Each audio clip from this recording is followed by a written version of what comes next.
Morning everyone, welcome to my channel one step to success. तो चलिए start करते एक नया सेशन और हमारा सब्जेक्ट है आज का जनरल हिंदी। ठीक है, तो जो भी यहाँ पर जनरल हिंदी प्रिपरेशंस करना चाहते हैं वो जुड़ जाइए हमारे साथ। और आज हम आप लोगों के लिए बहुत ही फ्रेश और नए क्वेश्चंस लेकर आ चुके हैं। चलिए स्टार्ट करते हैं सेशन को। और पहला क्वेश्चन आप सभी के सामने है, ऋजु का विलोम है। ऑप्शन है मृदु, वक्र, ऋतु, वज्र। चलिए आंसर कीजिएगा। और जहाँ पे सभी को बता दूं कि आप लोग डेली क्लास अटेंड कीजिए, क्योंकि ये जो सेशन है आप लोगों का पूरे ऑल इंडिया में जितने भी आपका टीचर एलिजिबिलिटी टेस्ट होते हैं, जैसे टेट के exam, C TET, C G TET, इसके अलावा M P TET, U P TET, तो हर तरह के टेट के एग्जाम्स के लिए यहाँ पर आपकी तैयारियां कराई जा रही है। ठीक है, चलिए तो बताइएगा ऋजु का विलोम क्या होगा। क्वेश्चंस को नोट भी कर सकते हैं आप चाहे तो। और यहां पर आंसर हो जाएगा आपका वक्र। ऋजु का विलोम है वक्र। ठीक है, option B is correct. Next question number है हमारा 32। विराम चिन्ह की उपयोगिता है। ऑप्शन है भाषा को अलंकृत करने के लिए, भाषा की सामासिक शक्ति बढ़ाने के लिए, भावाभिव्यक्ति की स्पष्टता के लिए, व्याकरण का ज्ञान कराने के लिए। विराम चिन्ह की क्या उपयोगिता है? चारों ऑप्शंस को पढ़िए और सोच समझ के आंसर कीजिए।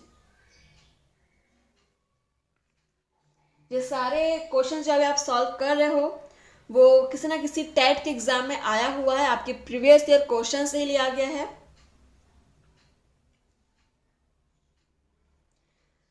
विराम चिन्ह की उपयोगिता क्या है? भावाभिव्यक्ति की स्पष्टता के लिए। ठीक है, भाव की स्पष्टता के लिए हम विराम चिन्ह का उपयोग करते हैं। Option C is correct. Next है हमारा क्वेश्चन नंबर 33। निम्नलिखित में से कौन सा संघर्षी व्यंजन है? ऑप्शन है श, क, र, ल। चलिए, संघर्षी व्यंजन के बारे में आपने सुना होगा। व्यंजन वर्ण आपका चलिए, संघर्षी व्यंजन। आंसर क्लियर है, श। यहाँ पे श जो है वो आपका संघर्षी व्यंजन है। ठीक है, आगे बढ़ते हैं। क्वेश्चन नंबर है हमारा 34 नंबर क्वेश्चन। इनमें से कौन सा शब्द पुल्लिंग नहीं है? ऑप्शन है आपके सभा, समाज, परिवार या समुदाय। आंसर करेंगे।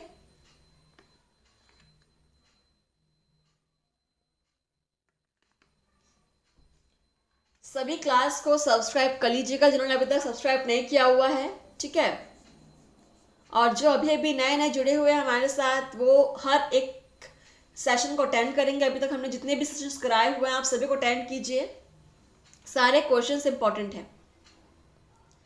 तो इनमें से कौन सा शब्द पुल्लिंग नहीं है बोला गया है?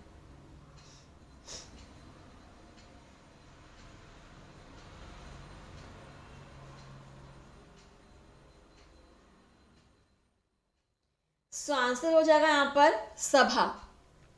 ठीक है, सभा जो है वो पुल्लिंग नहीं है। Option first is correct. चलिए अगला है क्वेश्चन नंबर 35। पूर्ण विराम का अर्थ है। ऑप्शन है पूरी तरह रुकना, थोड़ा रुकना, बिल्कुल नहीं रुकना या ज्यादा देर रुकना। पूर्ण विराम का अर्थ क्या है? बहुत ही बेहतरीन क्वेश्चन है। पूर्ण विराम का अर्थ, यहाँ पर पूर्ण विराम बोला गया, इसका अर्थ एक ही होगा, पूरी तरह रुकना। ठीक है, ऑप्शन फर्स्ट इज करेक्ट। चलिए आगे बढ़ते हैं। क्वेश्चन नंबर हमारा है आगे 36 नंबर क्वेश्चन। पठन कौशल है। ऑप्शन है लिखित भाषा को पढ़ने की क्रिया, सुनने की क्रिया, गुनगुनाने की क्रिया या बोलने की क्रिया। बहुत ही इजी सा आंसर है इसका। पठन कौशल क्या है?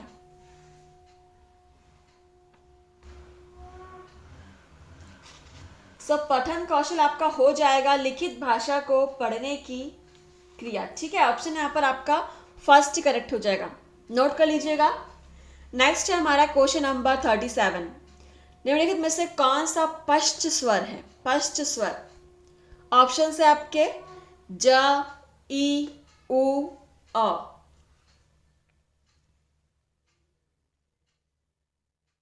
चलिए, जनरल हिंदी के वेरी इंपॉर्टेंट क्वेश्चंस यहाँ पे हम डिस्कस कर रहे हैं। ठीक है, आप क्लास को शेयर कीजिएगा जितना हो सके। अगर आप गवर्नमेंट टीचर बनना चाहते हो, टेट क्वालिफाई करना चाहते हो, तो बिल्कुल यहाँ पे आप प्रैक्टिस कीजिए डेली और हर एक क्वेश्चन को नोट कीजिएगा। सो यहाँ पे स्पष्ट स्वर कौन सा हो जाएगा देखते हैं। स्पष्ट स्वर है आपका ऊ। ठीक है, ऑप्शन सी इज करेक्ट, नोट कर लेंगे। चलिए, नेक्स्ट हमारा अगला क्वेश्चन है 38 नंबर क्वेश्चन। जातिवाचक संज्ञा बताइए। ऑप्शन है सेना, श्याम, लड़का या मेला। जातिवाचक संज्ञा, संज्ञा से मैंने सुना होगा, संज्ञा के कितने प्रकार होते हैं, संज्ञा किसे कहते हैं, ये सभी आपको पता होना चाहिए।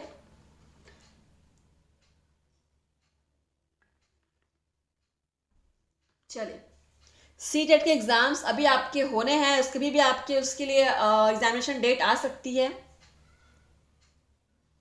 जातिवाचक संज्ञा, सो यहाँ पे लड़का, ये जातिवाचक संज्ञा है। ठीक है, option C is correct. Question number 39, अर्थ के अनुसार वाक्य के कितने प्रकार हैं। 8, 4, 2, 1। ध्यान दीजिएगा, अर्थ के अनुसार पूछा गया। ठीक है, अर्थ के अनुसार वाक्य के कितने प्रकार हैं।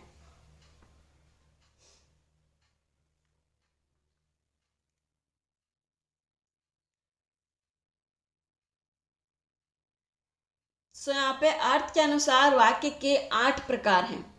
ठीक है, और कौन कौन से प्रकार हैं आप लोग बिल्कुल मुझे कमेंट सेक्शन में बताएंगे अगर आपको पता होगा तो। नेक्स्ट है क्वेश्चन नंबर 40, तपोवन में प्रयुक्त संधि का नाम है। तपोवन में प्रयुक्त संधि का नाम है, क्या है। ऑप्शंस है स्वर संधि, व्यंजन संधि, विसर्ग संधि या इनमें से कोई नहीं। तपोवन,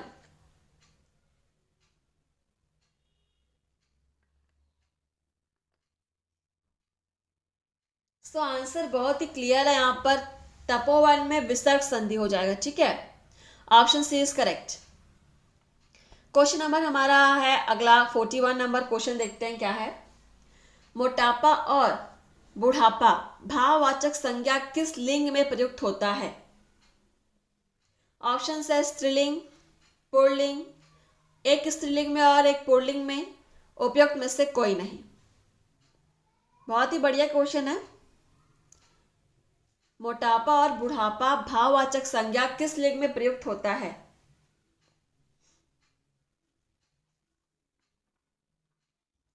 चलिए, सोच समझ के आंसर करेंगे।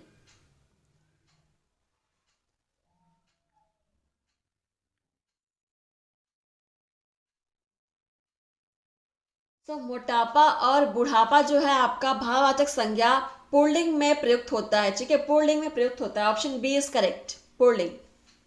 नेक्स्ट हमारा क्वेश्चन नंबर 42, भाषाई कौशल के अंतर्गत क्या क्या आते हैं। खेलना कूदना, पढ़ना लिखना, बातचीत करना या देखना। भाषाई कौशल के अंतर्गत क्या क्या आते हैं। बहुत ही इजी सा आंसर है। भाषाई कौशल बोला गया है तो पढ़ना और लिखना ही आएगा। Option B is correct. Next है हमारा 43 नंबर क्वेश्चन, गाल बजाना मुहावरे का अर्थ है। एक प्रकार का बाजा, गाल थपथपाना, डिंग हाँकना या पूजा करना। 6 क्वेश्चन हमने कई बार किया हुआ है, मेरे अलग अलग सेशंस में हमने किया हुआ है। बहुत इंपॉर्टेंट है ये क्वेश्चन, गाल बजाना।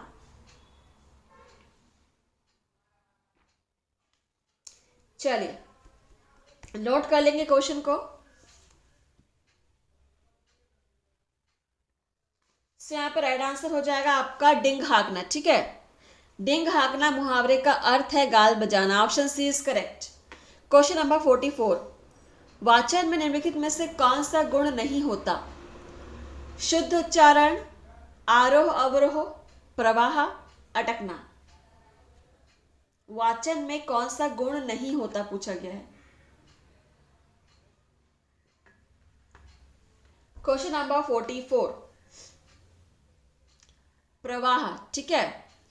वाचन में आपका शुद्ध उच्चारण भी होता है, आरोह अवरोह भी होता है, अटकना भी होता है, लेकिन प्रवाह आपका नहीं होता। Option C is correct.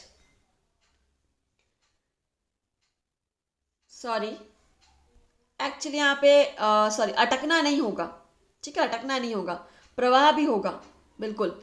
अटकना यहाँ पे नहीं होगा वाचन में। ऑप्शन डी इज करेक्ट हो जाएगा इसका। चलिए नेक्स्ट है हमारा क्वेश्चन नंबर 45। एक पंथ दो काज का अर्थ है अनेक कार्य करना, क्या करे क्या ना करे सोचना, एक साथ दो लाभ होना, एक साथ दो पद ग्रहण करना। एक पंथ दो काज, ये भी क्वेश्चन एग्जाम में कई बार पूछा गया है और पूछा जाता रहा है, हर बार इंपॉर्टेंट है क्वेश्चन।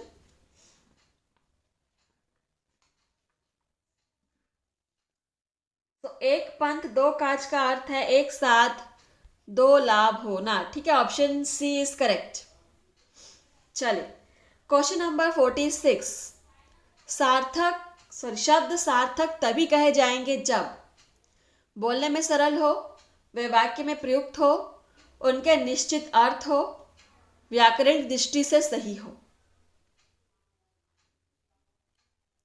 शब्द सार्थक तभी कहे जाएंगे जब,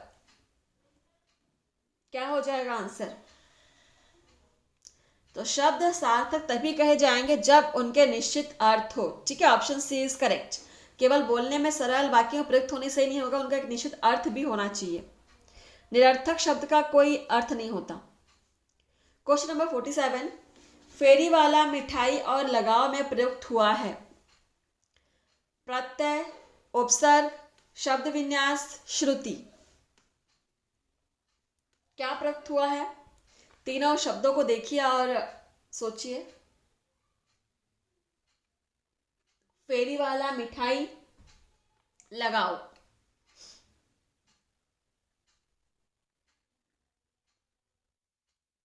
तो तीनों में ही प्रत्यय का प्रयोग हुआ है, ठीक है। प्रत्यय लगा हुआ, ऑप्शन फर्स्ट इज करेक्ट। फेरी वाला में वाला प्रत्यय, मिठाई में ई प्रत्यय, लगाव में आओ प्रत्यय। Question number 48। इनमें से कौन सा शब्द विदेशी भाषा से आगत नहीं है? ट्रेन, साबुन, शादी, कबड्डी।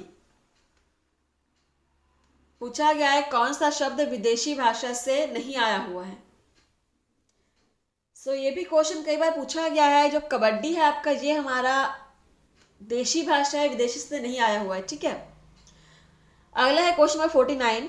अपठित गद्यांश का उद्देश्य है छात्रों की बौद्धिक गहराई की जांच करना, भाषिक सौंदर्य की परख करना,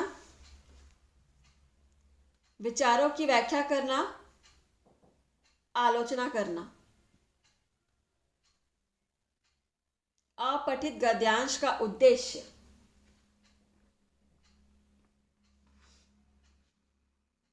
तो यहाँ पे आंसर हो जाएगा छात्रों की बौद्धिक गहराई की जांच करना, छात्र कितना दूर तक सोच सकता है। नेक्स्ट है हमारा क्वेश्चन नंबर 50। फूक फूक कर पैर रखना कहावत का कौन सा अर्थ सही है? ऑप्शन है धीरे धीरे चलना, डर कर कदम रखना, सोच विचार कर काम करना, पैर रखते हुए फूकना। चाहे तो आप लोगों ने अपनी बोलचाल की भाषा में भी यूज किया होगा कई बार कि फूक फूक कर कदम रखना, फूक फूक कर पैर रखना। सो यहां पर आंसर हो जाएगा सोच विचार कर काम करना। Option C is correct. Next question number 51। निम्नलिखित में से कौन सा शब्द विशेषण है? निपट, पढ़ना, खर्च, मुद्रा। विशेषण शब्द,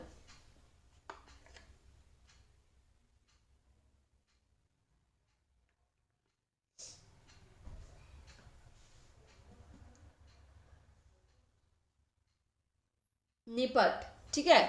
निपट जो शब्द है वो विशेषण है। Option first is correct. Question number 52। जलद शब्द है तत्सम, योग ऋण, यौगिक या ऋण। जलज किस प्रकार का शब्द है?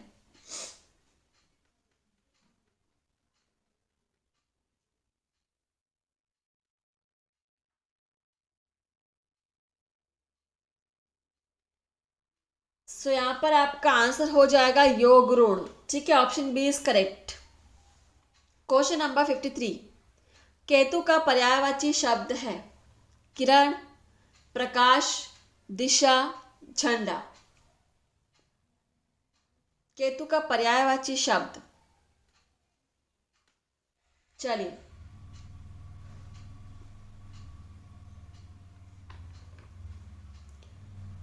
सो यहाँ पे राइट आंसर हो जाएगा झंडा, ठीक है, ऑप्शन डी इज करेक्ट। इसको नोट कर लेंगे, ये क्वेश्चन भी बहुत इंपॉर्टेंट है। अगला है क्वेश्चन नंबर 54, कपटी मित्र किस मुहावरे का अर्थ है?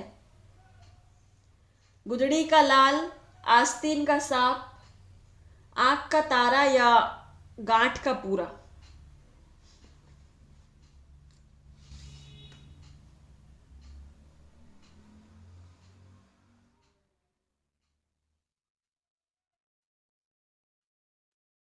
चलिए बताइए, कपटी मित्र किस मुहावरे का अर्थ है?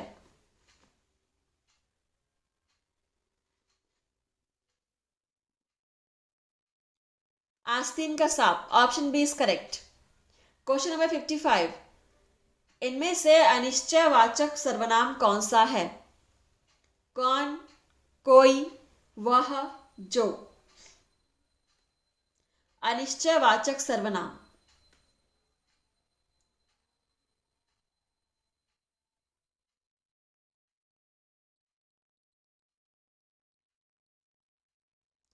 सो राइट आंसर हो जाएगा कोई। कोई जो है वो अनिश्चयवाचक सर्वनाम है। क्वेश्चन नंबर 56, आलस्य शब्द का विशेषण क्या है? आलस, अलस, आलसी, आलसीपन।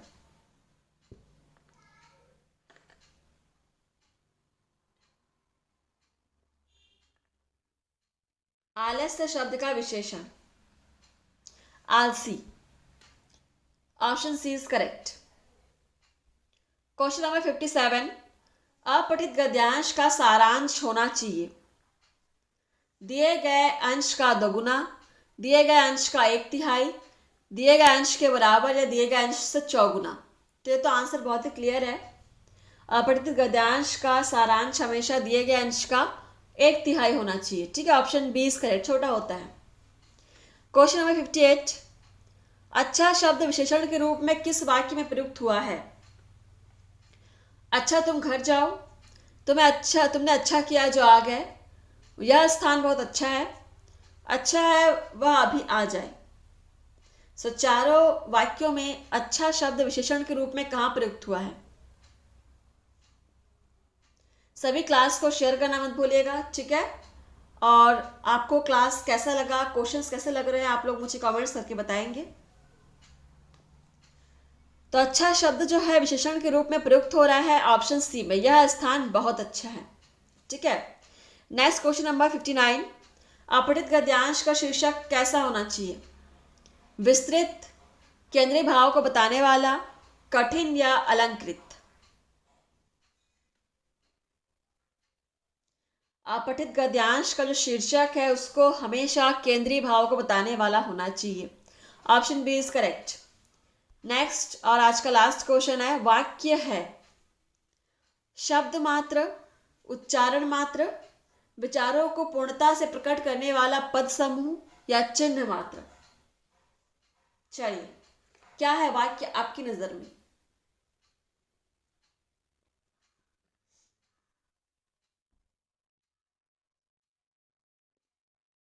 सो यहाँ पे राइट आंसर हो जाएगा आपका विचारों को पूर्णता से प्रकट करने वाला पद समूह है वाक्य, ऑप्शन सी इज करेक्ट। तो सेशन यहीं पर समाप्त होता है, ठीक है। आप सभी डेली क्लास अटेंड कीजिए, पढ़िए और हर एक क्वेश्चन को आप सॉल्व कीजिए। थैंक यू फ्रेंड्स, धन्यवाद। मिलते हैं नेक्स्ट सेशन में नए क्वेश्चंस के साथ।